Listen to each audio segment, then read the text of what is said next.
Stop looking at the clock. If the second hand doesn't move past midnight, don't blink.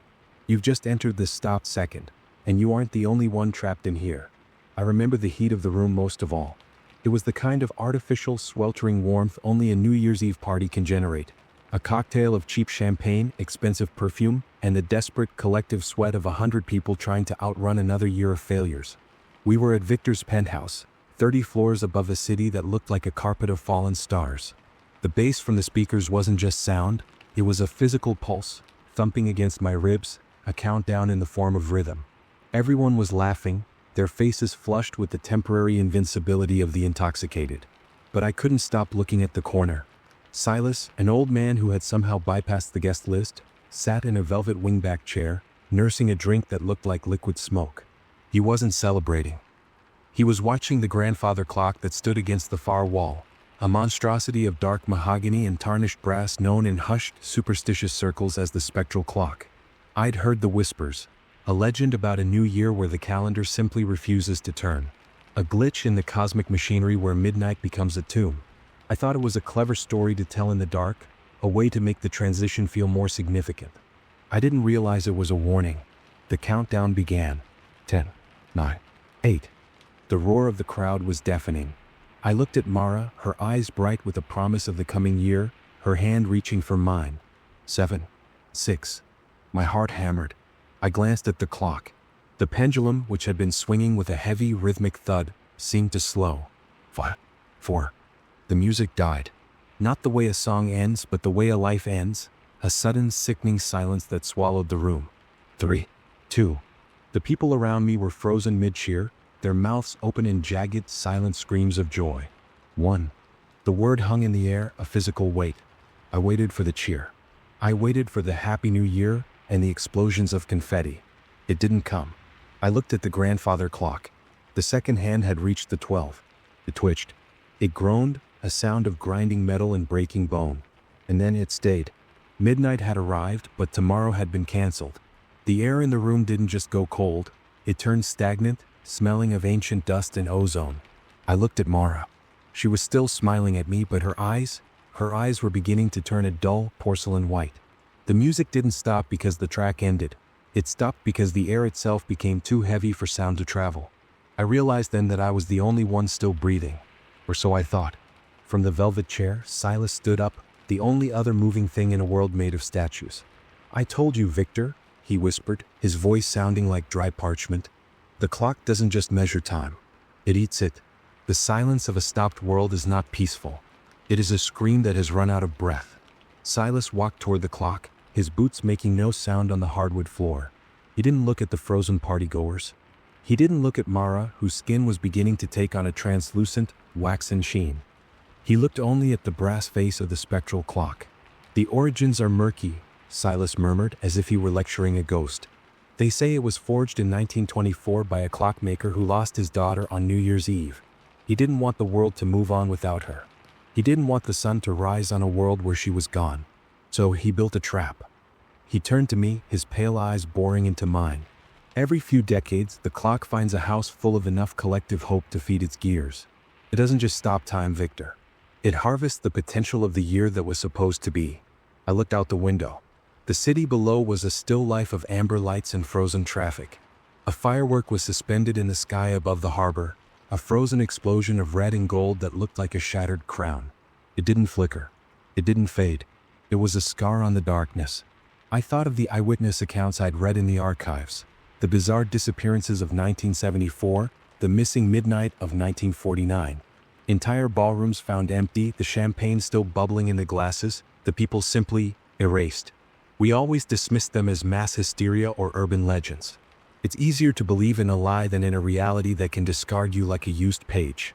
But as I looked at Silas, I realized the common thread in all those stories. There was always one survivor. One person left behind to tell the tale, to ensure the legend grew, to keep the clock fed with the fear of the next generation. "Why me?" I asked, my voice sounding thin and brittle. Silas smiled, and for a moment, I saw the gears turning behind his own eyes. "Because you were the only one who didn't want the year to end. You were the only one clinging to the past so tightly that the clock recognized its master." He reached out and touched the glass of the clock face. The frost that had begun to form on the surface crawled up his fingers like a living thing. "Look at the guests, Victor. Really look at them." I turned. Mara was still standing there, her hand still reaching for mine. But the porcelain white was spreading. It wasn't just her eyes. Her skin was hardening into something that looked like cracked marble. And then I saw the shadows. They weren't cast by the lights. They were independent entities, dark, fluid shapes that moved beneath the skin of the frozen guests. They were the first-hand accounts the legend spoke of, the unseen inhabitants of the stopped second. They weren't witnesses. They were the janitors of eternity, and they were beginning to peel the humanity away from my friends. The legend isn't a story we tell. It's a digestive process we are currently undergoing. The horror of the stopped second is not the lack of movement. It's the persistence of consciousness. I could feel the seconds passing in my mind. I could feel the phantom tick-tick-tick of my own heart, but it didn't match the world around me. It was like being buried alive in a coffin of crystal. I walked through the crowd, my hand brushing against Mara's arm. She was as cold as a mountain peak. The fabric of her dress felt like rusted iron. Psychologically, the human brain isn't built for a static reality. We are creatures of flow, of cause and effect. When the effect is removed, the white begins to rot. I watched a drop of wine suspended in the air, a perfect ruby sphere that refused to fall. I poked it. It didn't splash. It didn't move. It was harder than diamond. I realized that if I were to trip, if I were to fall against the frozen guests, I wouldn't knock them over. I would shatter against them. We were no longer in a penthouse. We were inside a photograph, and the ink was beginning to poison the subjects. The mundane implications are the most terrifying. How long can a mind stay sane when the air doesn't circulate? When the light from the frozen firework never dims? I looked at Silas, who was now sitting back in his chair, watching me with a clinical detachment. "How long have we been here?" I asked. 6 seconds, Silas replied. "Or 6 centuries. In the stop second, they are the same. Your perception of time is just a lingering ghost of a world that no longer exists for you." Then the clicking started. It wasn't a clock. It was coming from the guest.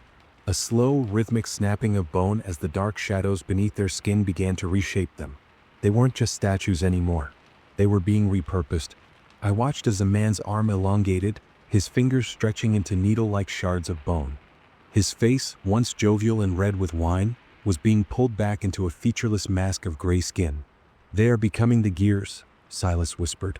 "The clock requires a complex machinery to hold back the weight of the entire universe's forward momentum.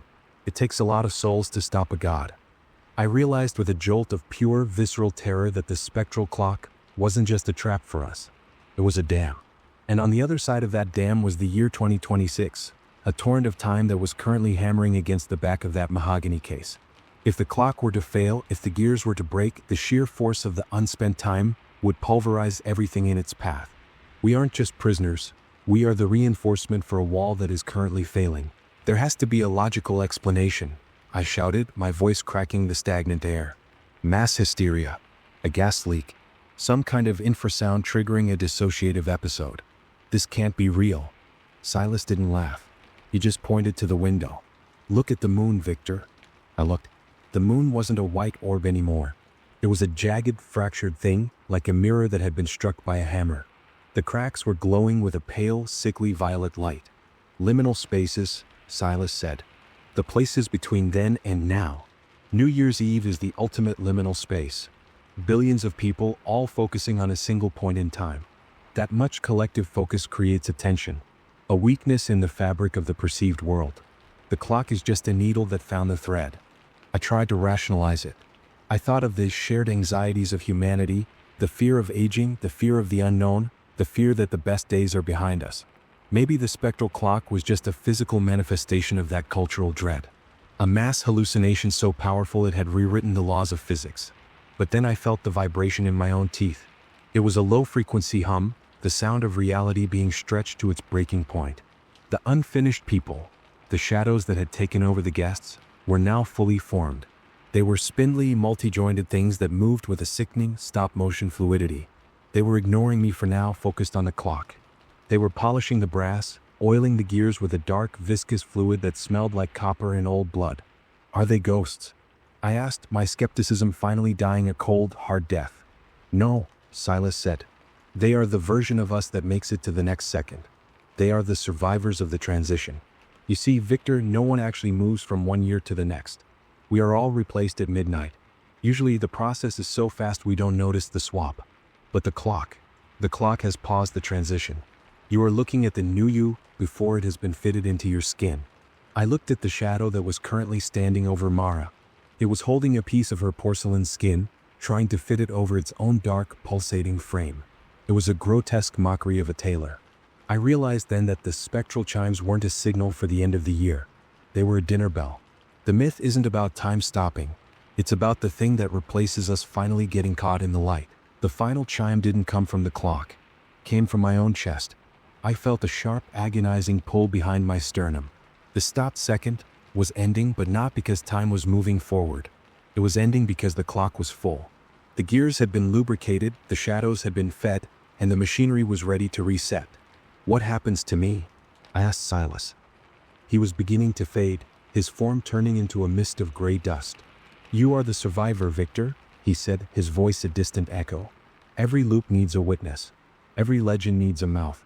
You will wake up in the morning. It will be January 1st. You will look at your friends and they will seem different, slightly off. Their smiles will be a little too wide, their eyes a little too bright. You will spend the rest of your life wondering if you're talking to Mara or to the thing that replaced her in the dark. The grandfather clock let out a final, earth-shaking thud. The second hand moved. 12 hours and 1 second. The roar of the crowd hit me like a physical blow. Happy New Year. The music exploded back to life. Confetti rained down, stinging my skin like tiny shards of glass. The heat returned, suffocating and wet. Mara grabbed my hand, squeezing it tight. Victor, you missed the kiss. What were you looking at? I looked at her. She was beautiful. She was smiling. But as the firework finally faded in the sky outside, I saw her eyes. They weren't brown anymore. They were a dull, porcelain white for a fraction of a second before the color bled back in. I looked at the velvet chair. It was empty. The spectral clock was gone, replaced by a modern, sleek digital display that blinked 12:01 in a cold, indifferent red. I'm writing this because the ticking hasn't stopped. It's not coming from a clock anymore. It's coming from the walls of my house. It's coming from the person sleeping next to me. As we tick toward 2026, I have to ask you, have you noticed the silence lately? Have you seen someone stay still just a second too long? Don't watch the clock at midnight. I made that mistake and now I realize the countdown isn't for the new year. It's for us. We think we are moving into the future, but we are just the fuel for a machine that never sleeps. Share your stories in the comments. Tell me about the New Year's Eves you can't quite remember. Tell me about the faces that changed when the lights flashed. Because the clock is winding up again, and this time, it's looking for a much larger crowd. Happy New Year. I hope you're still the one who wakes up tomorrow.